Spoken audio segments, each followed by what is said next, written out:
அனைவருக்கும் வணக்கம். இந்த வீடியோவில் நம்ம என்ன பார்க்க போகிறோம் அப்படின்னா, இன்று நடந்த குரூப் 4 தேர்வில் கேட்கப்பட்ட மேக்ஸுக்கான டீட்டெயில் எக்ஸ்ப்ளனேஷன் வீடியோ தான் நம்ம பார்க்க போகிறோம். கொஸ்டினை மேலோட்டமாக படித்தா நமக்கு ஈஸியாக இருக்கிற மாதிரி தெரியுது. பட் ஆனால் அதை சால்வ் பண்ணி கொஞ்சம் கரெக்டாக போட்டோம்னா கொஞ்சம் டஃப்பாக இருக்குது. ஒரு 3-4 கொஸ்டின் ட்விஸ்ட் பண்ணி கேட்டிருக்காங்க.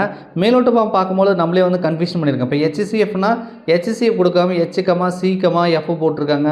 அப்புறம் அந்த மாம்பழ கணக்கு இது மாதிரி சில வினாக்கள் ட்விஸ்ட் பண்ணி கேட்டிருக்காங்க. ரைட்டா, ஒரு 20 எடுக்கலாம். ஆனால் 25 எடுக்கிறது கொஞ்சம் கஷ்டமாக தான் இருக்கும். பட் உங்களுக்கு ஈஸியாக இருந்ததா டஃப்பாக இருந்ததை மறக்காமல் கமெண்ட்ஸை சொல்லுங்கள். முதல் கேள்வி பாருங்கள். இந்த கொஸ்டின் நம்பர் உங்களுக்கு சீரிஸ் மாறும்பா. நான் கொஸ்டின் சொல்கிறேன். அந்த கொஸ்டினை வச்சு நீங்கள் ஆன்சர் செக் பண்ணிக்கோங்க. ரைட்டா, ஒருவர் 12,000 5% கூட்டு வட்டி விகிதத்தில் 2 ஆண்டுகளுக்கு நிரந்தர வைப்பு திட்டத்தில் செலுத்துகிறார். நிரந்தர வைப்பு முதிர்வு தொகையாக அவர் எவ்வளவு பெறுவார் அப்படின்னு சொல்லி கேட்குறாங்க. ஆக்சுவலாக அதுக்கு ஃபார்முலாலாம் போட வேண்டியதில்லை. அப்படியே நம்ம ஈஸியாக வாய்க்கணக்காகவே கண்டுபிடிச்சிக்கலாம். 12,000 சொல்லிட்டாங்க, 5% வட்டி 2 ஆண்டுகளுக்குன்னு சொல்லிட்டாங்க.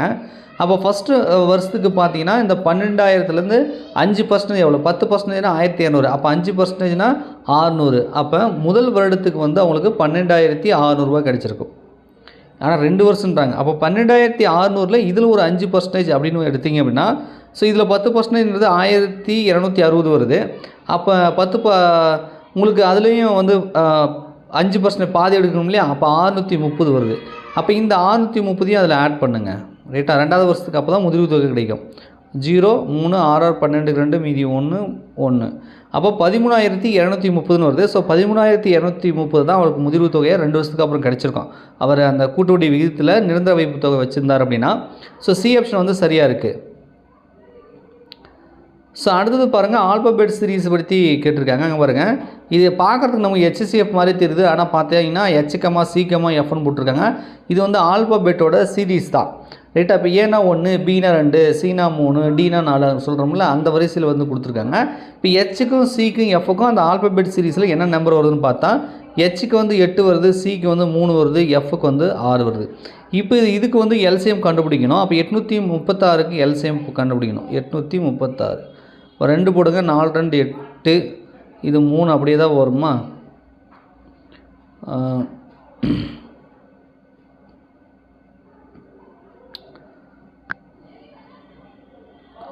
3, 8 அது கமா போட்டிருக்காங்க இல்லையா? 836 இது ஒவ்வொன்றும் ஒரு நம்பர்.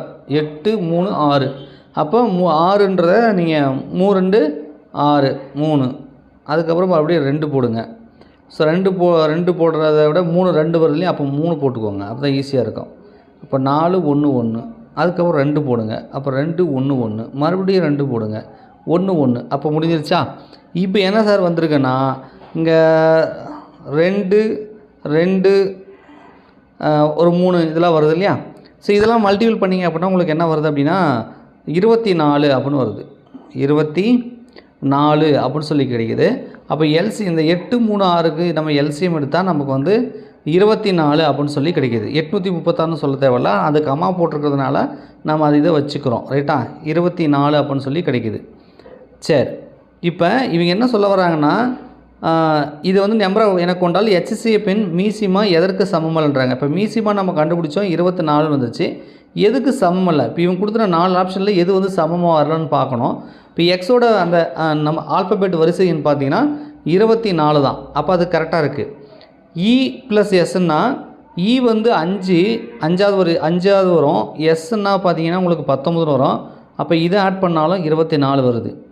இதே நீங்கள் A + C + H போட்டிங்கன்னு வச்சுக்கோங்களேன்.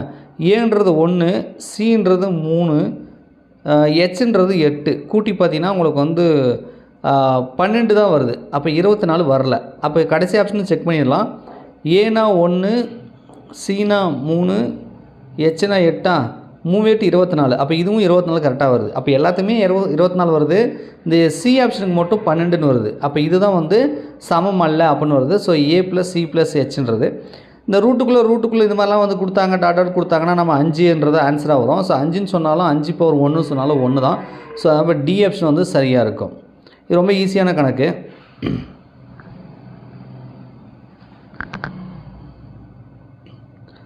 அடுத்த கொஸ்டின் எங்கே இருக்குன்னு பார்க்கலாம்.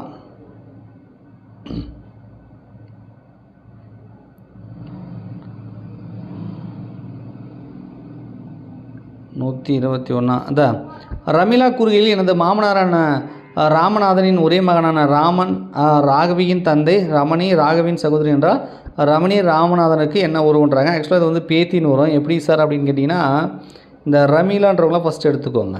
ரைட்டா? இவங்களை எனது மாமனாரான்னு சொல்லிட்டாங்க. அப்போ ஒரு மாமனார் எடுத்துக்கோங்க. அவர் பேர் என்னென்னா ராமநாதன் அப்படின்ட்டாங்க. ரைட்டா? அவருக்கு ஒரே மகன் தான் இருக்காங்க. அவர் பேர் ராமன் சொல்லிட்டாங்க. ஸோ இந்த ராமன் தான் இந்த ரமீலாவோட ஹஸ்பண்டு, கணவர். ரைட்டா? இந்த ராமனோட மகனான ராமன் ராகவியின் தந்தைன்றாங்க. ராமனுக்கு ஒரு மகள் இருக்காங்க. அந்த மகளுக்கு பேர் ராகவி அப்படின்னு சொல்லிட்டாங்க. ராகவியோட சகோதரி தான் யாருன்னா ரமணின்னு சொல்லிட்டாங்க. அப்போ என்னென்னா இந்த ராகவி ரமணி எல்லாமே வந்து இந்த ரமீலாவோட குழந்தைகள் தான். ரைட்டா? சரி, இப்போ நமக்கு கேள்வி என்ன அப்படின்னா என்றால் ரமணின்றவங்க வந்து பார்த்தீங்கன்னா ராமநாதனுக்கு என்ன உருவன்றாங்க. ஆக்சுவலி இவங்களுக்கு மாமனார் அப்படின்னா ஸோ கண்டிப்பாக வந்து இவங்களுக்கு பேத்தியாக தான் இருக்கும். இந்த ராமநாதனுக்கு இந்த ரமணின்றவங்க பேத்தியாக இருப்பாங்க. ஸோ பேத்தின்ற உறவு முறையில் அது வருது.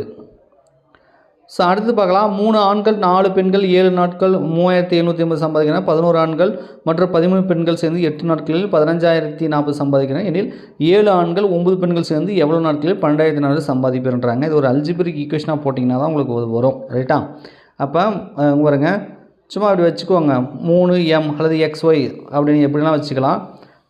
4f ஈக்குவல் டு எத்தனை நாளில் சம்பாதிக்கிறாங்க? 7 நாள். அப்போ இந்த 3780 7ஆல் வகுத்திங்கன்னா உங்களுக்கு 5540 வருது. அது ஒரு ஈக்குவேஷனாக வச்சுக்கோங்க. ஸோ அடுத்தது வந்து பார்த்திங்கன்னா 11 ஆண்கள் 11m அதுக்கப்புறம்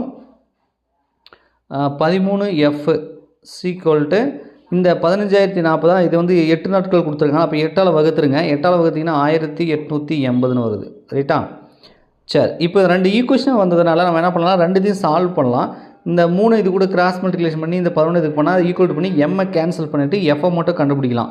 ஸோ அந்த மாதிரி வந்து நீங்கள் கண்டுபிடிச்சிங்கன்னு வச்சுக்கோங்களேன், எஃப்ன்றது 60 அப்படின்னு சொல்லி கிடைக்கிது. அதாவது 2 அல்ஜிபிரிக் ஈக்குவேஷனை சால்வ் பண்ணுறது. ரைட்டா? சால்வ் பண்ணிங்கன்னா எஃப் ஈக்குவல் டு 60ன்னு வருது. இப்போ இந்த எஃப்ஐ வந்து ஏதாவது ஒரு ஈக்குவேஷனில் ஃபஸ்ட் ஈக்குவேஷனாக செகண்ட் ஈக்குவேஷன் ஏதாவது ஒன்றில் நீங்கள் சப்ஸ்டிட் பண்ணிங்கன்னா அது என்ன வருது அப்படின்னா இப்போ 3m எஃப் ஈக்குவல் டு 60. அப்போ 4 6 240. ஸோ 240 ஈக்குவல் டு 540 அப்படின்னு வருது. அப்போ 3m ஈக்குவல் டு இந்த 540 இந்த பக்கம் 240 போச்சுன்னா 300ன்னு வருது. ஸோ 3 இந்த பக்கம் எடுத்துகிட்டு வந்தீங்க அப்படின்னா ஒரு 100ன்னு வருதா. அப்போ மேல் வந்து 100 ரூபா சம்பாதிக்கிறாங்க ஒரு நாளைக்கு அப்படி மாதிரி கிடைக்குது. மேல் வந்து 100 ரூபா சம்பாதிக்கிற மாதிரி நமக்கு வந்து கிடைக்குது. ரைட்டா? ஃபீமேல் வந்து 60 ரூபா சம்பாதிக்கிறாங்க. இப்போ மேல் வந்து 100 ரூபா, ஃபீமேல் வந்து 60 ரூபா சம்பாதிக்கிறாங்கன்னு ஆகிப்போச்சு.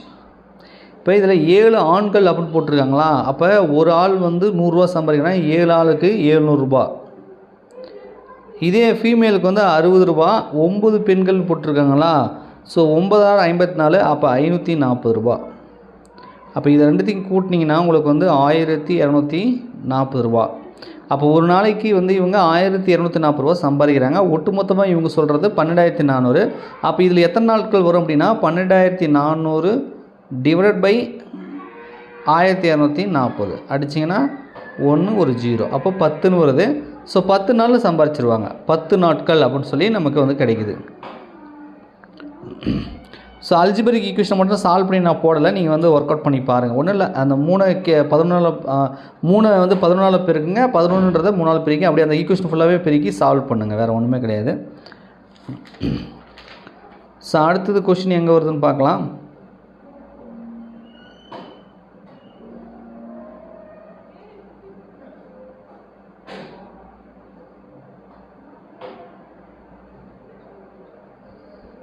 இங்கே பாருங்கள், ஒரு அரைக்கோளத்தில் காணப்படும் மீப்பெரு வட்டங்களில் எண்ணிக்கை எத்தனைன்றாங்க. ஸோ ஆக்சுவலாக வந்து இப்படி இருக்குன்றாங்க.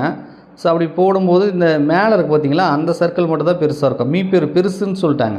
ஆக்சுவலாக நிறைய சர்க்கிள் இருக்கும், பட் பெரிய சர்க்கிள் போது மேலே இருக்கிறத மட்டும் தான் வரும். ஸோ அப்போ வந்து 1ன்னு சொல்லலாம். அப்போ A = 1, அதாவது 1ன்றது ஆன்சர் வரும். உயரம் 4 மீட்டர் மற்றும் அடிப்பரப்பு 500 சதுர சென்டிமீட்டர் கொண்ட உருளையின் கன அளவை காண்க அப்படின்னு சொல்லி சொல்கிறாங்க. ஸோ இப்போ கன அளவு அப்படின்னா πr²h 5r²h. ரைட்டா? சரி, 5r². இவங்க பார்த்தீங்கன்னா இவங்க என்ன சொல்லியிருக்காங்கன்னா அடிப்பரப்பு வந்து கொடுத்துட்டாங்க. எவ்வளோ 500 சதுர சென்டிமீட்டர்னு சொல்லிட்டாங்க. ஒரு உருளை அப்படின்னு கொடுத்துட்டாங்க.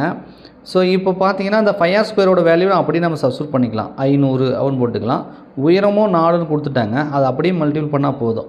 ஸோ 500 × 4 போட்டிங்கன்னா 2000 வரும். ஸோ 2000 m3 கனலம்னா m3 அப்படின்னு சொல்லி போட்டுக்கலாம். ஸோ ஆப்ஷன் வந்து சரியாக வருது. ஸோ 134 முடிஞ்சதா? ஸோ அடுத்த கொஸ்டின் எங்கே வருது? ஸோ அங்கங்கே வந்து பார்த்திங்கன்னா நமக்கு வந்து கொஸ்டின் மாற்றி கொடுத்துருப்பாங்க. உங்களுக்கு வேறு மாதிரியாக இருக்கும், நீங்கள் வந்து செக் பண்ணிக்கோங்க. வரேங்க, இங்கே ஒரு கொஸ்டின் வருது. கையில் 5 டஜன் முட்டைகளை வாங்கினார். அதில் 45 முட்டைகள் நல்ல முட்டைகள் எனில் கெட்டுவிட்ட முட்டைகளின் சதவீதத்தை காண்கின்றாங்க. ஒரு டஜன் அப்படின்னா 12ன்றதும் தெரிஞ்சாலே போதும், ரைட்டா? அப்போ 5 டஜன்னா 12 × 5ன்னு போடுங்க. 12 × 5ன்னு போட்டிங்கன்னா உங்களுக்கு 60 அப்படின்னு வருதா? 60ன்னு ஆகிப்போச்சு. 60 முட்டைகள் வாங்கியிருக்காங்க. இதில் 45 முட்டை நல்ல முட்டை. அப்போ கெட்ட முட்டை எவ்வளோனா 60ல் 45 போச்சுன்னா 15. இப்போ இந்த 15 தான் எவ்வளோ % அவங்க கேட்க வராங்க. ஸோ அப்போ ஒட்டுமொத்த முட்டை 60 தானே. அப்போ 60ல் இந்த 15ன்றது எவ்வளோ % அப்படின்னு தான் நம்ம சொல்லணும். அப்போ 15/60 × 100 அப்படின்னு போடுங்க, ரைட்டா? 0 கேன்சல் பண்ணுங்கள். 3 2 6 I 2 10 4 3 I 3 5. அப்போ 5 × 5ன்னு வருது. அப்போ 25%. 5 × 5 வரல. ஸோ 25% வந்து கெட்ட முட்டைகள். ஸோ அடுத்து வந்து பார்த்தீங்கன்னா சண்டே 2, டியூஸ்டே 3, தர்ஸ்டே 2 எனில் மண்டேயோட மதிப்பு என்னன்றாங்க. இது வவ்வால்ஸில் வருதுன்னு சொல்கிறாங்க, ஆல்ஃபபெட்டில். இங்கே பாருங்கள் AEIOU. ஸோ இந்த சண்டேன்றதில் பார்த்தீங்கன்னா உங்களுக்கு வந்து ஏ இருக்குது, யூ இருக்கா, 2 எழுத்து வருதா? அப்போ 2. டியூஸ்டேயில் பார்த்தீங்கன்னா யூ வருது, இ வருது, ஏ வருதா? அப்போ 3. தேர்ஸ்டேயில் யூ வருது, ஏ வருது, அப்போ 2. அப்போ மண்டேயில் என்ன சார் வருதுன்னா ஏ வருது, ஓ வருது, ரைட்டா? அப்போ 2. அப்போ அதாவது இந்த வார்த்தையில் எத்தனை வவல்ஸ் இருக்குது, உயிரெழுத்துக்கு, ஆங்கில உயிரெழுத்துக்கு எத்தனை இருக்குன்றது தான். அப்போ 2 என்பதே சரி, பி ஆப்ஷன். ஸோ அடுத்த கேள்வி பார்க்கலாம். ஸோ அங்கே ஒன்று இங்கே ஒன்றுமா கொடுத்துருக்காங்க பாருங்க. இங்கே ஒரு கித்தானை கொண்டு 700 சென்டிமீட்டர் ஆரமும் 24 மீட்டர் உயரமுடைய ஒரு கூம்பு வடிவ கூடாரம் உருவாக்கப்படுகிறது. செவ்வக வடிவ கீத்தானின் அகலம் 4 மீட்டர், அதனுடைய நீளம் என்ன பண்ணுறாங்க? ஆக்சுவலாக இந்த மாதிரி இருக்குன்னு வச்சுக்கோங்களேன், கூடாரம் இந்த மாதிரி. ஸோ உயரம் வந்து 24 மீட்டர்னு கொடுத்துட்டாங்க. இந்த ஆரம் வந்து 700 சென்டிமீட்டர் சொல்கிறாங்க. நம்ம வந்து அதை ஒரே அழகாக 7 மீட்டர் அப்படின்னு சொல்லி வச்சுக்கலாம். இப்போ ஃபார்முலா என்னென்னா πRL அப்படின்றது வரணும், ரைட்டா? எல்ன்றது அவங்க கொடுக்கல. அப்போ எல்ன்றதை நம்ம கண்டுபிடிக்கணும். ஸோ அப்போ தான் வந்து நமக்கு வந்து தெரியும். அப்போ அதாவது இந்த கூம்போட இந்த கூடாரத்தோட அந்த பரப்பளவு, அந்த வலைபரப்புன்னு சொல்லுவோம்ல, அந்த சுற்றுப்பரப்பு, அந்த பரப்பை கண்டுபிடிக்கணும். அதுதான் πRL. இப்போ எல்ன்றது நமக்கு தெரியாதனால எல்லை நம்ம கண்டுபிடிக்கிறோம். ஸோ அப்போ L² இங்கே பாருங்கள் R² √R² + H². L² √R ன்றது என்னது? 7ன்னு போட்டேன், 7 மீட்டர். அதாவது ஒரே அழகாக 7ன்னு போடக்கூடாதுப்பா, 7 ஏன்னா சென்டிமீட்டர் மீட்டராக மாற்றிட்டேன். அப்போ 7² ஹெச்ன்றது 24. அப்போ 24² வரும், 24². உங்களுக்கு இன்னொரு டைம் போடுறேன் பாருங்கள். ஸோ ரூட்டுக்குள்ளே என்ன வருது அப்படின்னா 7² + 24². அப்போ ரூட்டுக்குள்ளே என்ன வருது அப்படின்னா 49 + 576. 24² பண்ணிங்கன்னா அதான் வரும். அப்போ ரூட்டுக்குள்ளே 625 வருது. 625க்கு ரூட் எடுத்திங்கன்னா உங்களுக்கு 25ன்னு வரும். ஸோ எல்லோட வேல்யூ 25ன்னு கிடச்சிருச்சு. அப்போ πRL தான் ஃபார்முலா சொன்னேன். பையனா 22/7, ஆறுன்றது 7 மீட்டர்னு சொல்லியாச்சு. ஸோ 7. இதுவும் வந்து பார்த்தீங்கன்னா எல்ன்றது 25 கண்டுபிடிச்சாச்சு. 7 கேன்சல். மீதி வந்து 22 25. அப்போ 22 25 பிறகுனா 550 சதுர மீட்டர். அந்த வலைபரப்போட சதுர மீட்டர் கிடைக்குது, 550 கிடைக்குதா? சரி, இது வந்து எதுக்கு ஈக்குவல் அப்படின்னா அந்த செவ்வகவடிவ கீத்தானை நம்ம போத்துறோம்ல, அந்த இதுக்கு வந்து சமம், கூடாரத்துக்கு சமமாக வரும். அப்போ செவ்வக வடிவத்துக்கான பரப்பளவுக்கு ஃபார்ம்னா L × B, நீளம் × அகலம்னு சொல்லுவோம் இல்லையா? அகலம் 4 கொடுத்துட்டான், நீளம் நம்மளை கேட்குறான், நீளம் லென்த்து கேட்குறான். இது எதுக்கு ஈக்குவல் அப்படின்னா அந்த கூம்பு, அந்த கூடாரத்தோட வலைபரப்புக்கு சமமாக இருக்கும். அதெல்லாம் கண்டுபிடிச்சோம்ல, 550. இப்போ L = 550 /4 வருது. 1 நாங் 4, மீதி 1 வரும். 3 நாங் 12, 12னா மீதி 3 வருது, 30 வருது. இப்போன்னா 7 நாங் 28, 7 நாங் 28, மீதி 2 வருது, 5 நாங் 20. அப்போ 137.50 வருது. 137.50 137.5 அது 0 போட தேவையில்ல. So meter. ஸோ முதல் ஆப்ஷன் வந்து சரியாக இருக்குது உங்களுக்கு. ஸோ அடுத்தது பார்த்தீங்கன்னா அடுத்த எண்ணெய் காண்கிற 1 2 6 24 120 அப்படி மாதிரி போட்டிருக்காங்க. ஸோ இந்த நம்பர் சீரிஸ் வந்து எந்த அமைப்பில் இருக்குது அப்படின்றத நம்ம வந்து ஃபஸ்ட்டு வந்து தெரிஞ்சுக்கணும். ரைட்டா? ஸோ அப்போ தான் வந்து போட முடியும்.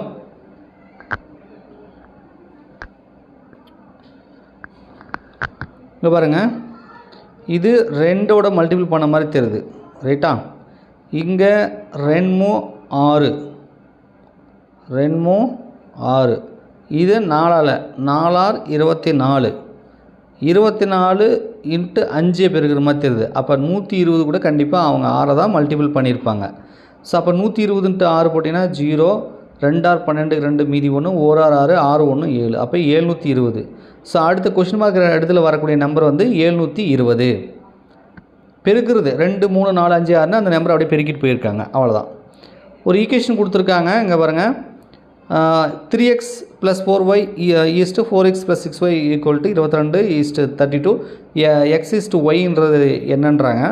ஆக்சுவலாக இது ஈக்குவல்ட்டாக எடுத்துக்கோங்க. 3x + 4y = 22 4x + 6y = 32ன்னு வச்சுட்டு அந்த அல்ஜிப்ரா ஈக்குவேஷன் 2 ஈக்குவேஷன் எடுத்துகிட்டு நம்ம சால்வ் பண்ணி xy கண்டுபிடிச்சோம்ல, அதே மாதிரி இதை கண்டுபிடிக்கலாம். நான் அந்த சம்முக்கு சால்வ் பண்ணி காட்டல, அட்லீஸ்ட் இந்த சம்முக்காக சால்வ் பண்ணி காட்டுறேன். ஸோ அப்போ தான் வந்து உங்களுக்கு வந்து 2 ஈக்குவேஷன் கொடுத்தாங்கன்னா அது எப்படி சால்வ் பண்ணி xy கண்டுபிடிக்கிறது. இதுக்கு மேல் ஃபீமேல் ஒன்று கேட்டோம், அந்த சம்பாதிக்கிறதை பற்றி வந்துச்சு இல்லையா, அதுக்கு நான் சால்வ் பண்ணி காட்டல. பட் இந்த மாதிரி மெத்தடில் தான் போகணுன்றது தெரிஞ்சுக்கோங்க. ரைட்டா?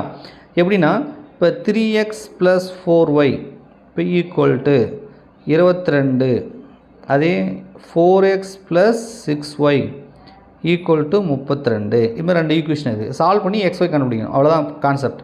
ஸோ இந்த 4 இது கூட இருக்குங்க, இந்த 3 இது கூட இருக்குங்க. அந்த ஈக்குவேஷன் அப்போ தான் அந்த எக்ஸ் இருக்கு இல்லையா, அந்த வேல்யூ வந்து சேமாக வரும். அப்போ தான் அதை வந்து நம்ம ரிமூவ் பண்ண முடியும். சப்ட்ராக்ட் பண்ணும்போது நம்மளால் வந்து கேன்சல் பண்ண முடியும். ஏதாவது ஒரு வேரியபிளை கண்டுபிடிக்கணும், ஒரு வேரியபிளை ரிமூவ் பண்ணணும். அதான் கான்செப்ட். 10ஆம் வகுப்பில் நீங்கள் படிச்சிருப்பீங்க. ரைட்டா? ஸோ இதை வந்து நான் வந்து மல்டிபிள் பண்ணும்போது எனக்கு என்ன கிடைக்குன்னா, இது வந்து 12 ஸோ 12x + 16y = 88. இதை 3ஆல் பெருக்கும் போது 12x + 18y = 96. சப்ட்ராக்ட் பண்ணணும். அப்போ குறி மாறும், மைனஸ் போட்டுக்கோங்க. அப்போ இந்த 12x கேன்சலு, 6xல் -8y வருது. So -2y. இங்கே 88ல் 96. ஸோ பெரிய நம்பருக்கு தான் மைனஸ்க்கிறதுனால -8. பட் ஈக்குவலுக்கு 2 பக்கம் மைனஸ், அதனால் மைனஸ் நம்ம கன்சிடர் பண்ண வேண்டியதில்லை, அதை ரிமூவ் பண்ணிடலாம். ஸோ அப்போ என்ன வருதுன்னா 2y = 8ன்னு வருது. அப்போ y = 8/2. ஸோ 8/2னா 4 2 8. அப்போ y = 4ன்னு வந்துருச்சு. y = 4ன்னு வந்துருச்சு. ரைட்டா? இதை எடுத்துகிட்டு போயிட்டு ஏதாவது ஒரு ஈக்குவேஷனில் சப்ஸ்டிட் பண்ணலாம். அது அங்கே மொதல் ஈக்குவேஷனை கூட போடலாம். ஸோ 3x + 4y 4ன்றது ஒய்ன்றதை நம்ம 4 கண்டுபிடிச்சிட்டோம். ஸோ = 22. அப்போ 3x + 4 16 22. இந்த 16 இந்த பக்கம் எடுத்துகிட்டு போயிடுங்க. அப்போ 22 - 16. ஸோ 22ல் 16 போச்சுன்னா உங்களுக்கு வந்து 6ன்னு வரும். அப்போ 3xனா எக்ஸை மட்டும் வச்சுட்டு அந்த 3 இந்த பக்கம் எடுத்துகிட்டு வருங்க. அப்போ 6/3 அடித்தா 2. இப்போ x = 2ன்னு கிடச்சிருச்சு, y = 4ன்னு கிடச்சிருச்சு. ரைட்டா? அப்போ x = y x = 2 y = 4ன்னு கிடச்சிச்சு. இதை வந்து சிம்பிளிஃபை பண்ணி போட்டிருக்காங்க. 1 2 2 2 4. அப்போ 1:2. அப்போ 1:2ன்னு சொல்லி ஃபஸ்ட் ஆப்ஷன் வந்து கிடைக்குது. ஸோ அடுத்து ஏபி என்னும் இரு எண்கள் எம்எஸ்டி எனும் விகிதாமல் எனில் ஏபின்னு மீப்போ மடங்கு என்னன்றாங்க. இது வேரியபிள் கொடுத்துருங்கன்னா அதை நம்ம மடங்கு வந்து பார்த்தீங்கன்னா அதை 2 மல்டிபிள் பண்ணுற மாதிரி தான் இருக்கும். ஸோ அதனால் வந்து ஏபி டி ஆப்ஷன் வந்து வரத்துக்கு வாய்ப்பு இருக்குது. ரைட்டா? சரி, அடுத்தது என்னென்னு பார்க்கலாம்.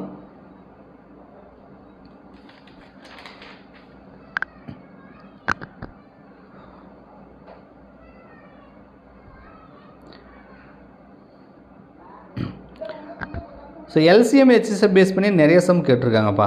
இரு எண்களில் மீபோவோ 11 அவற்றின் மீசிமா 693 ஓர் எண் 77 எண்ணில் மற்றொரு எண் என்ன பண்ணுறாங்க. ரைட்டா? ஸோ எல்சிஎம் ஹெச்சிஎஸ்எஃப் கொடுத்துட்டாங்க. அப்போ ஒரு கான்செப்ட் இருக்குது நம்மக்கிட்ட. ஒரு 2 எண்களோட எல்சிஎம் ஹெச்சிஎஸ்எஃப் எடுத்துக்கிட்டோம்னா அந்த எல்சிஎம் ஹெச்சிஎஸ்எஃப் பெருக்குவது எதுக்கு சமம்னா அந்த 2 எண்களை பெருக்கி கிடைக்கும்ல அந்த வேல்யூக்கு சமம் அப்படின்றது நமக்கு தெரியும். ஸோ அதை வச்சு நம்ம போட்டுடலாம். அங்கே பாருங்கள், மீபோவா மீசிமா. அப்போ இது 2 பெருக்கிறது, அதாவது 11 × 693 எதுக்கு சார் சமம்னா அந்த 2 நம்பர் பிறகுது சமம். அதில் ஒரு எண் 77ன்னு கொடுத்துட்டாங்க, ஒரு எண் கொடுக்கல, அது எக்ஸ்ன்னு வச்சுக்கிறோம். இதுக்கு சமமாகிறது தான் ஸ்டேட்மெண்ட், ஒரு ஈக்குவேஷன், ரிலேஷன்ஷிப்ஸ் சொல்லுவோம் இல்லையா, அதுதான்.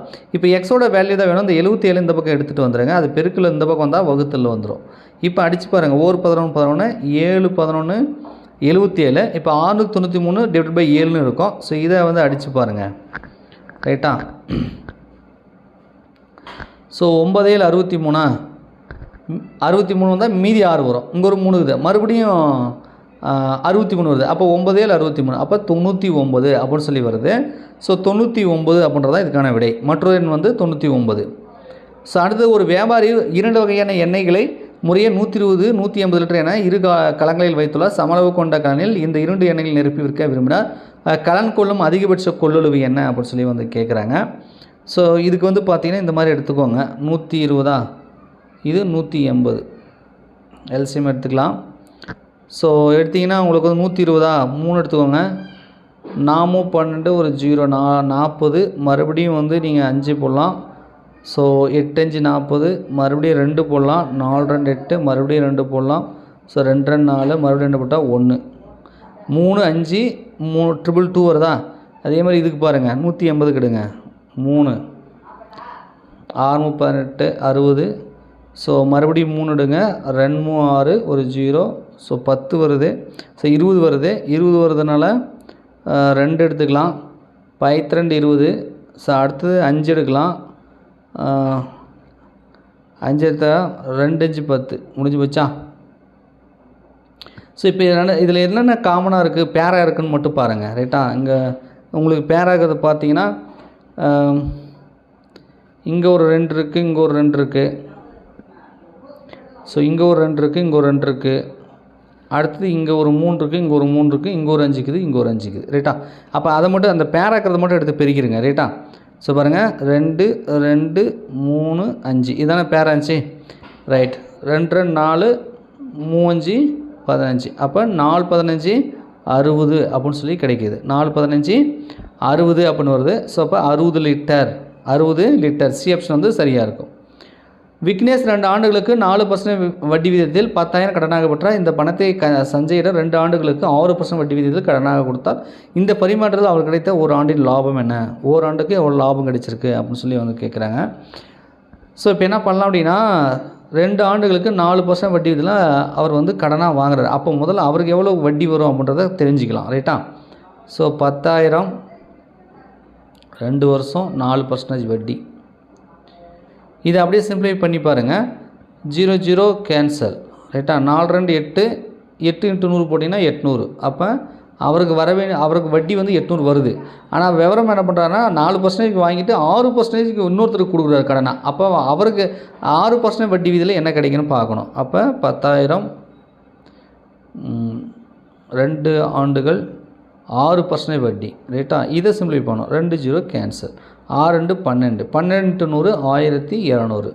அப்போ இவருக்கு வர்றது 800 வட்டி, ஆனால் இவர் கடனாக கொடுத்த இடத்துல வர்றது 1200 வட்டி. ஸோ அப்போ இவர் வந்து பெனிஃபிட் அடைகிறது எவ்வளோன்னு பார்த்தீங்கன்னா, இது 1200 800 சப்ட்ராக்ட் பண்ணினா உங்களுக்கு 400 அவருக்கு லாபமாக கிடைக்குது. ஆனால் வந்து இவங்க 2 வருஷத்துக்கு சேர்த்து தான் 400 லாபமாக கிடைக்குது. இவங்க வந்து ஓராண்டுக்கு எவ்வளோ லாபம் தான் கேட்குறான். அப்போ 400 பாதி, அப்போ 200, ஒரு வருஷத்துக்கு 200 லாபம் கிடைக்குது அவருக்கு, ரைட்டா. ஸோ அப்போ 200 என்பதே சரி. ஸோ ஏ ஆப்ஷன் வந்து சரியாக இருக்கும். அடுத்தது 7 மற்றும் 13 ஆகிய எண்களில் மீபோவா மற்றும் மீசிமாவின் விகிதத்தை காண்க அப்படி சொல்கிறாங்க. ஸோ இது வந்து ஒன்றுக்கு ஒன்று கோ ப்ரைம் நம்பர்னு சொல்லுவோம். ப்ரைம் நம்பர் இருக்குது, ரிலேட்டிவ்லி ப்ரைம் நம்பர்னு சொல்லுவோம்ல, இதுக்கு இது ப்ரைம் நம்பர். அப்போ ஸோ நீங்கள் பார்த்தீங்கன்னா கிரேட்டஸ்ட் காமன் டிவைசர் வந்து 2த்துக்கு 1 தான் வரும். அப்போ மீபோவா பார்த்தீங்கன்னா உங்களுக்கு 1ன்னு வந்துடும், 1 அப்படின்னு வந்துடுது. மீசிமா இது மாதிரி ப்ரைம் நம்பராக கொடுத்தாங்கன்னா 2த்தையும் மல்டிபிள் பண்ணாலே போதும். அப்போ 7 × 13 போட்டால் 91 வருது. ஸோ அப்போ வந்து 1:91 வரும். ஸோ ஏ ஆப்ஷன் வந்து சரியாக இருக்கும். ஸோ கான்செப்ட் என்னென்னா, இது 2 ப்ரைம் நம்பர். ஸோ அதனால் ஈஸியாக வந்துடுது. காமன் டிவைசர் 1, 2த்தையும் ப்ரைம் நம்பர் தான், 2த்தையும் பெருக்கி போட்டாலே எல்சிஎம் வந்துடும். அது 91, ஈஸியாக தான் இருக்குது. ஸோ ஏ ஆப்ஷன் வந்து சரியாக இருக்குது. அடுத்தது பார்க்கலாம்.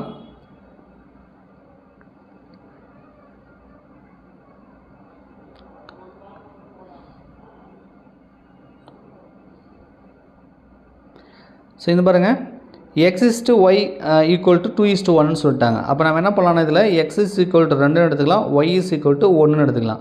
அப்படியே இந்த இடத்துல சப்ஸ்டிட் பண்ணுறோம். எக்ஸ் ஸ்கொயர்னா 4 ஸ்கொயர், ஒய் ஸ்கொயர்னா 1 ஸ்கொயர்னா 1 தான். அப்போ சாரி, எக்ஸ் ஸ்கொயர்னா 2 ஸ்கொயர், 2 ஸ்கொயர்னா 4, அப்போ 4 மைனஸ் 1 ஈஸ்ட்டு எக்ஸ் ஸ்கொயர்னா 2 ஸ்கொயர், அது 4, 4 ப்ளஸ் 1, 4 1 போச்சுன்னா 3, 4 ப்ளஸ் 1 5, அப்போ 3:5, 3:5ன்னு வருது. ஸோ 3:5ன்னு வந்துச்சுன்னா உங்களுக்கு டி ஆப்ஷன் வந்து சரியாக இருக்குது. ஸோ அடுத்தது பாருங்கள், குமரன் 20% தள்ளுபடியோடு ஒரு ரெயின் கோட்டை வாங்கி 25 சேமித்தார் எனில் ரெயின் கோட்டின் விலை என்னன்றாங்க. ஸோ 20% அப்படின்னா, ஸோ 20% என்பது 25 ரூபா. அப்போ 100% எவ்வளோன்னு பாருங்கள். 2 10, அதாவது 5 பெருக்குன்னா 100ன்னு வந்துடும். அப்போ இது 5ஆல் பெருக்குங்க, ரைட்டா? அப்போ 5 25 125, அப்போ ரெயின் கோட்டின் அசல் விலை வந்து 125 இருக்கும். இ ஆப்ஷன். ஒரு புத்திசாலி மனிதன் மூட்டைக்கு 30 மாம்பழங்கள் வீதம் 3 மூட்டைகள் எடுத்து செல்கிறான். ஒவ்வொரு சுங்கசாவடியை தாண்டும் பொழுது மூட்டைக்கு 1 மாம்பழம் தர வேண்டும். 30 சுங்கசாவடியை தாண்டும் பொழுது அவனிடம் எத்தனை மாம்பழங்கள் மீதம் இருக்குன்றாங்க. ஸோ மேலோட்டமாக பார்க்கும் பொழுது நமக்கு வந்து 0ன்ற மாதிரி நமக்கு தோணும், ரைட்டா?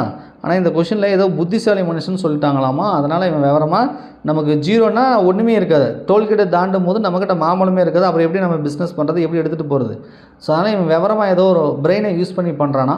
ஸோ அதனால் ஆன்சர் வந்து 25 வருது அப்படின்னு சொல்கிறாங்க. அது எப்படின்றத நான் சொல்கிறேன்.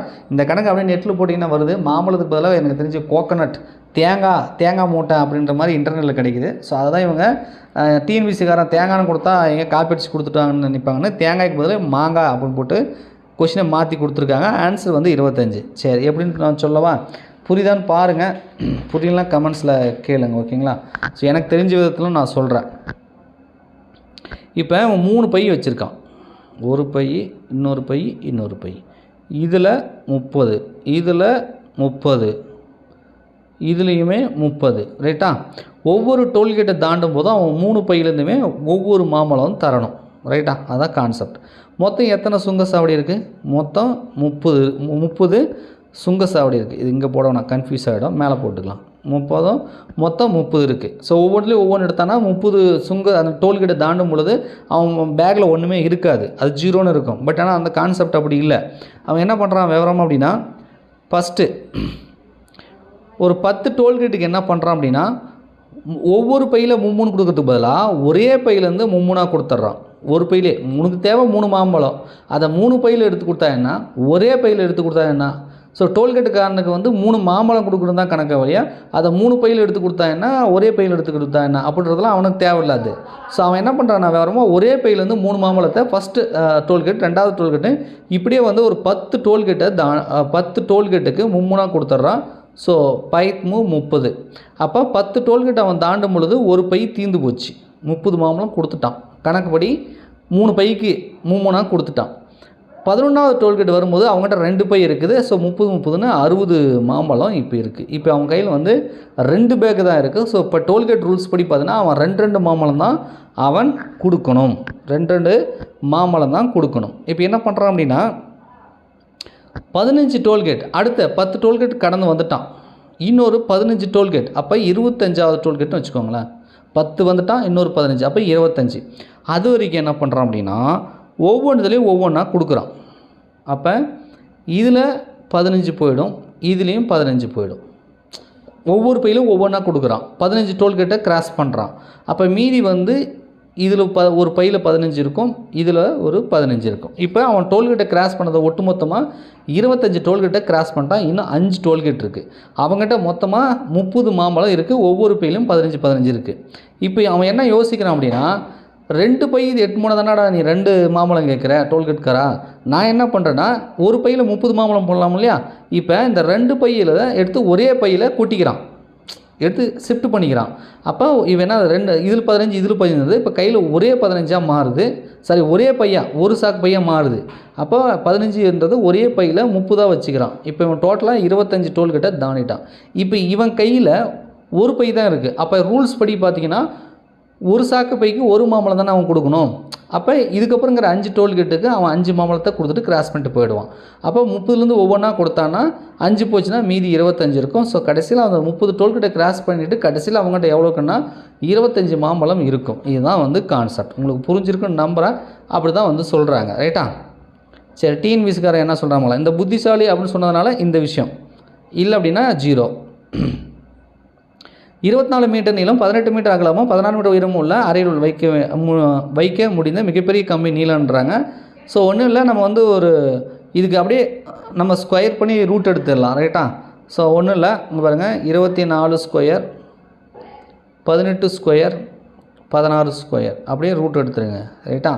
ஸோ 24 போட்டிங்கன்னா உங்களுக்கு வந்து பார்த்தீங்கன்னா 576, இதுக்கு 324 ப்ளஸ் 256, இது எல்லாத்தையும் கூட்டிங்கன்னா 1156 வருது. 1156 வருது. இந்த 1156 எதனோட ஸ்கொயர் ரூட்னா 34. ஸோ அப்போ வந்து 34 மீட்டர் அப்படின்றது தான் இதுக்கு வந்து சரி. அதாவது மூளை விட்டத்தை கண்டுபிடிக்கிறது, வேறு ஒன்றும் கிடையாது. ஸோ அதுதான் அது. ஸோ அடுத்தது பார்க்கலாம். ஸோ மாம்பழ கணக்கு, அந்த HCFக்கு பதிலாக கமா போட்ட கணக்கு, இது ரெண்டுமே பார்த்தீங்கன்னா ட்விஸ்ட் பண்ணி தான் கேட்டிருக்கான். ஆல்பாபெட் போட்டதும் ட்விஸ்ட் பண்ணி தான் கேட்டிருக்கான். அப்படி பார்த்தீங்கன்னா ஒரு 3-4 கணக்கு வந்து கொஞ்சம் கஷ்டமாக தான் கேட்டிருக்கான். ஸோ 25 எடுக்கிறது கொஞ்சம் கஷ்டம் தான். இரு எண்களின் மீசிமா ஆனது மீபேக்காவின் 6 மடங்காக மீபேக்கா 12 மற்றும் ஒரு எண் 36 மற்றொரு எண்ணை காண்க அப்படின்றாங்க. ஸோ என்ன சொல்கிறாங்க, 2 எண்களின் மீசிமா ஆனது எல்சிஎம் ஆனது மீபேக்காவின் 6 மடங்காகன்றாங்க. ஸோ எல்சிஎம்ன்றது எதுக்கு ஈக்குவல்னா 6 மடங்கு HCFக்கு சமன்றாங்க.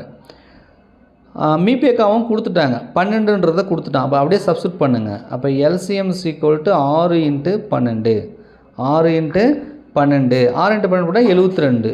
அப்போ எல்சிஎம்ன்றது 72, HCFன்றது அவனே கொடுத்துட்டான் 12ன்னு. ஸோ இப்போ நமக்கு தெரியும், நான் ஏற்கனவே சொன்னேன் இல்லையா, ஒரு ரிலேஷன்ஷிப் இருக்குது. அதாவது 2 நம்பர்களோட எல்சிஎம் HCF பெருக்குத்தொகையானது அந்த 2 நம்பர்களை பெருக்குவதற்கு சமன்றது தான் அந்த ரிலேஷன்ஷிப். அந்த ரிலேஷன்ஷிப்பை இதுக்கும் பயன்படுத்தலாம். ரைட்டா? சரி பாருங்கள், எல்சிஎம் 72, HCF எவ்வளோ 12, இது ஈக்குவல் டு அந்த 2 நம்பர் பெருக்குவதற்கு சமம். ஒரு நம்பர் நமக்கு தெரியாது, ஒரு நம்பர் தான் அவன் கொடுத்து வச்சுருக்கான். ஒரு நம்பர் என்னது, ஒரு எண் 36ன்னு கொடுத்துட்டான். அப்போ எக்ஸை மட்டும் வச்சுட்டு 36 இந்த பக்கம் எடுத்துகிட்டு வந்துடுங்க, 36 இந்த பக்கம் எடுத்துகிட்டு வந்துடுங்க, எக்ஸை மட்டும் வச்சுக்கோங்க. ரைட்டா? பாருங்கள், ஓர் 36 36, 2 36 72. அப்போ 2ன்னு வந்துச்சு, 2 × 12ன்னு வருது. அப்போ 24, எக்ஸோட வேல்யூ 24, அது இன்னொரு நம்பர்ன்றது 24ன்னு கிடைக்குது. ஸோ 24 என்பதே இதுக்கான விடை. ஸோ அடுத்த கணக்கு பார்க்கலாம். இங்கே பாருங்கள், அசல் தொகை 10,000 ஆனது 15% ஆண்டு வட்டியில் 3 ஆண்டுகளுக்கு கிடைக்கும் கூட்டு வட்டிக்கும் தனி வட்டிக்கு இடையான வித்தியாசம் காணுங்க. ஸோ புக்கில் சிம்பிளாக பார்த்தீங்கன்னா 1 வருடத்துக்கு வித்தியாசம், 2 வருடத்துக்கு, மேக்ஸிமம் 2 வருடத்துக்கான வித்தியாசம் கொடுத்துருப்பாங்க. ஆனால் லாஸ்ட் இயர் கூட 3 இயர்ஸ் கேட்டாங்கன்னு நினைக்கிறேன். சம்டைம் இந்த மாதிரி 3 ஆண்டுகளுக்கான வித்தியாசம் கேட்பாங்க. கொஞ்சம் ஃபார்முலா வந்து லென்த்தியாக இருக்குது, வேறு ஒன்றும் கிடையாது. ஸோ இதுக்கான ஃபார்முலா பிரகாரம் பார்த்தீங்கன்னா உங்களுக்கு எப்படி வருதுன்னா 2-3 ஃபார்முலா இருக்குது. அது சிம்பிளாக நீங்கள் ஏதோ ஒரு ஃபார்முலா போட்டுக்கோங்க. P × R/100 square into R/100 + 3, இதான் தனி வட்டிக்கும் கூட்டு வட்டிக்கும் 3 ஆண்டுகளுக்கான வித்தியாசம். ஸோ அப்போ Pன்றது தான் இவன் கொடுத்துட்டானே 10,000. ரைட்டா? ஸோ Rன்றது 15%. So 15/100 whole square into R/15/100 100 + 3. இதை அப்படியே அடுத்த ஸ்டெப்புக்கு கொண்டு போகலாம். ரைட்டா? நீங்கள் இந்த 100 ஸ்கொயர் பண்ணிங்கன்னு வச்சுக்கோங்களேன், 4 0 வருமா? ஸோ 4 0னா இதை கேன்சல் பண்ணிக்கலாம், அதாவது ஸ்கொயர் பண்ணால் கேன்சல் ஆகிடும். 15 × 2 போட்டிங்கன்னா உங்களுக்கு 225ன்னு வரும்.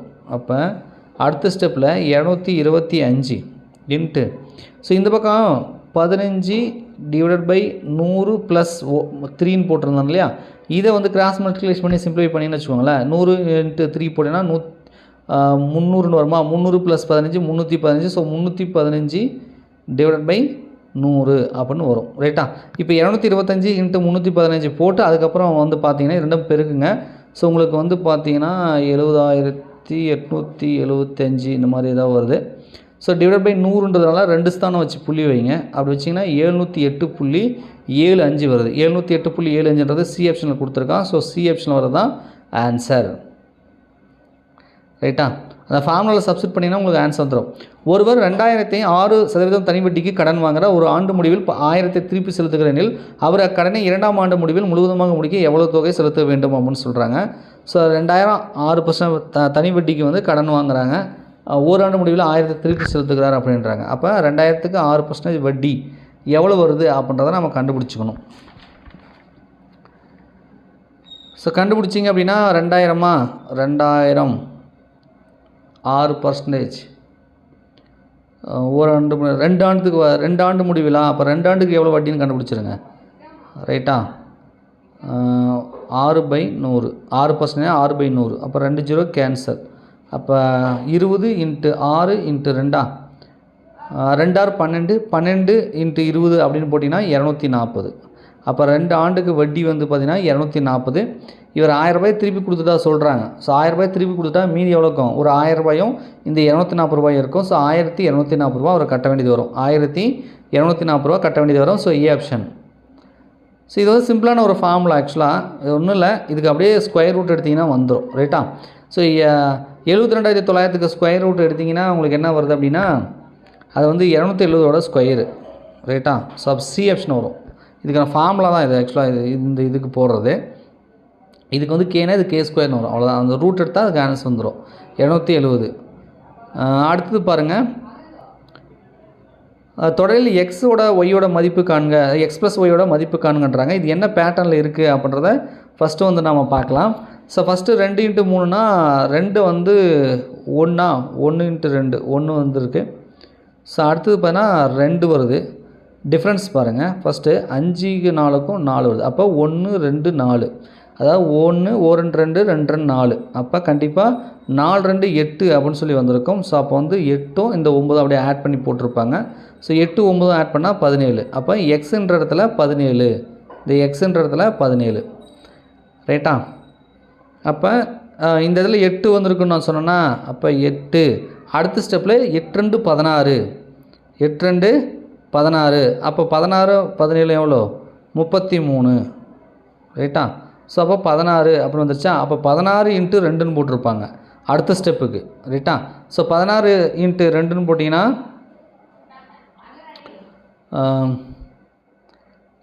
2 12 2 மீதி 1 1 2 2 1 3 32. ஏற்கனவே இங்கே என்ன இருக்குது? 33 இருக்குது. 33 32ம் ஸோ உங்களுக்கு 65. அப்போ என்ன கிடைக்குதுன்னா இந்த ஒய்ன்றது 65 அப்படின்னு சொல்லி கிடைக்குது. எக்ஸுன்ற இடத்துல 17 சொல்லி கிடைக்குது. அப்போ x 17 y 65. X plus y தானே கேட்குறான். அப்போ எக்ஸுன்றது 17 ஒய்ன்றது 65. ரெண்டுத்தையும் ஆட் பண்ணிங்க அப்படின்னா 82. அப்போ எக்ஸ் ப்ளஸ் ஒய் மதிப்பு வந்து 82 அப்படின்றத நம்மளால் சொல்ல முடியும். ஸோ கடைசி கேள்வி இது கூட ட்விஸ்ட் பண்ணி தான் கேட்டிருக்காங்க. கொஞ்சம் இது கூட டக்குன்னு நம்மளால் யோசிச்சு சொல்ல முடியாது. யோசிச்சு போடுறது கொஞ்சம் கஷ்டமாக இருந்திருக்கும்னு நினைக்கிறேன். ரைட்டா? சிம்பிளாக சொல்லணும் அப்படின்னா எப்படின்னா ஏபிசிடியை வரிசையை எழுதணும். அதுக்கு இடையில் வந்து நீங்கள் மறுபடியும் ரிவர்ஸில் ஏபிசிடி எழுதணும். அப்போ வந்து அந்த வவ்வல்ஸ்ன்னு சொல்லலாம்ல, AEIOU AEIOU மொத்தம் எத்தனை எழுத்துக்குது? 5 எழுத்துக்குது. இந்த 5 எழுத்துக்கு பார்த்தீங்கன்னா இடது பக்கத்தில் எதுவுமே வவ்வல்ஸாக வரல. அப்போ நீங்கள் ரிவர்ஸில் இப்படி ஏபிசிடி எழுதுறீங்க. ரைட்டா? மறுபடியும் இசட்லேருந்து மறுபடியும் ஏபிசிடி ரிவர்ஸில் எழுதுறீங்க. அப்போ 5 5 10 வவ்வல்ஸ் வந்திருக்கும். 10 வவ்வல்ஸுக்கு இடதுபுறத்தில் 10 லெட்டர் வந்திருக்கும். இடதுபுறம் எத்தனை லெட்டர் வந்திருக்கும்? 10 லெட்டர் வந்திருக்கும். அந்த 10 லெட்டருமே வவ்வல்ஸாக இல்லை. நீங்கள் வேணால் நோட்டில் எழுதி பாருங்கள். ரைட்டா? ஆனால் அப்போ 10 தானே ஆன்சர் வரணும். ஆனால் நீங்கள் முதல் லெட்டர் வந்து ஏஇ, இது வவ்வல்ஸ் இருக்கு இல்லையா? இப்படி நீங்கள் ரிவர்ஸில் எழுதும் பொழுது இங்கே பாருங்கள், ஏவோட இசட் இடதுபுறத்தில் வந்து எதுவும் இல்லை. ஏவோட இடதுபுறத்தில் எந்த ஒரு லெட்டருமே இல்லை. மற்றதுக்கெல்லாம் இடதுபுறத்தில் லெட்டர் வருது, ஆனால் அது வவ்வல்ஸாக வரல. அப்போ 10 லெட்டருக்கு 10 வவ்வல்ஸ் இல்லாத லெட்டர் வந்து வரணும். ரைட்டா? ஆனால் 9க்கு தான் வருது. இந்த ஏன்றதுக்கு வரலை, 1 மட்டும் வரலை. அப்போ இதுக்கான விடை வந்து 9 அப்படின்னு சொல்லி வருது. ரைட்டா? விடை 9. இதை கான்செப்டாக சொல்லணும்னா இதுதான். நீங்கள் வேணால் எழுதி பார்த்து போட்டிங்கன்னா உங்களுக்கும் அந்த மாதிரி தான் வரும். நான் பேப்பரில் எழுதி பார்த்தேன். ஸோ எழுதி பார்க்கும்போது இப்படி நீங்கள் லெஃப்ட்லேருந்து ரைட் சைடு எழுதும்போது 5 வவ்வல்ஸ் வருது. நீங்கள் ரைட்லேருந்து லெஃப்ட்டுக்கு எழுதும்போது 5 வவ்வல்ஸ் வருது. மொத்தம் 10 வவ்வல்ஸ் வருது. 10க்குமே இடதுபுறத்தில் பார்த்தீங்கன்னா வவ்வல்ஸ் இல்லாத லெட்டர் வந்து 10 லெட்டர் வருது. அப்போ 10 லெட்டர் தானே வரும். எங்கே ஒன்று மிஸ் ஆகுதுன்னு பார்த்தா அந்த முதல்ல வருது பார்த்தீங்களா, அந்த இந்த ஏன்னு வருது இல்லையா, இதுக்கான இடதுபுறத்தில் எந்த லெட்டரும் இல்லை. அப்போ இதை ஒன்று கழிக்கணும். அப்போ 10ல் 1 போச்சுன்னா 9 அப்படி சொல்லி வருது. ஸோ 9ன்றதான் இதுக்கான ஆன்சர். ஸோ இன்று நடந்த குரூப் 4 தேர்வில் கேட்கப்பட்ட மேக்ஸ். ஸோ மேக்ஸ் வந்து 27 கொஷின் கேட்டிருக்காங்க. நான் எண்ணி பார்த்தேன்னு நினைக்கிறேன். இது 25 கொஷின் தான் கேட்கணும். ஆனால் 27 கொஷின் கேட்டிருக்காங்க. ரைட்டா? ஸோ எல்லாருக்குமே ஒரே மாதிரி தான் கேட்டிருப்பாங்கன்னு நினைக்கிறேன். உங்களுக்கு எத்தனை கேள்வி கேட்டான்னு பாருங்கள். ஸோ இப்போ நான் எக்ஸ்ப்ளனேஷன் கொடுத்ததுக்கப்புறம் பார்த்தீங்கன்னா கண்டிப்பாக உங்களுக்கு வந்து அண்டர்ஸ்டாண்ட் ஆகிருக்கும். ஸோ இதுதான் வந்து ஆன்சர். கண்டிப்பாக இதை பேஸ் பண்ணி தான் அஃபீஷியல் ஆன்சருக்கு வரும்னு நான் வந்து நம்புகிறோம். ஸோ அடுத்தடுத்து மற்ற ஜிகே தமிழ்லாம் நம்ம பார்க்கலாம். ஓகேங்களா? வீடியோ பிடிச்சா மறக்காமல் லைக் பண்ணுங்கள். இப்போ நான் சொன்ன ஆன்சர் கீழே உங்களுக்கு ஏதாவது அப்ஜெக்ஷன் இருந்துச்சுன்னா கமெண்ட்ஸில் கமெண்ட் பண்ணுங்கள். வேறு ஏதாவது இல்லை சார் நீங்கள் சொன்ன ஆன்சர் தப்பு, இதுக்கு இப்படி தான் வரும், இந்த ஆன்சர் வரும், இல்லை இதுக்கு இதுதான் ஃபார்முலா அப்படின்னு உங்களுக்கு ஏதாவது அப்ஜெக்ஷன் இருக்கும் இல்லையா? ஸோ அந்த மாதிரி ஏதாவது இருந்துச்சுன்னா கமெண்ட்ஸில் கமெண்ட் பண்ணுங்கள். நன்றி, வணக்கம்.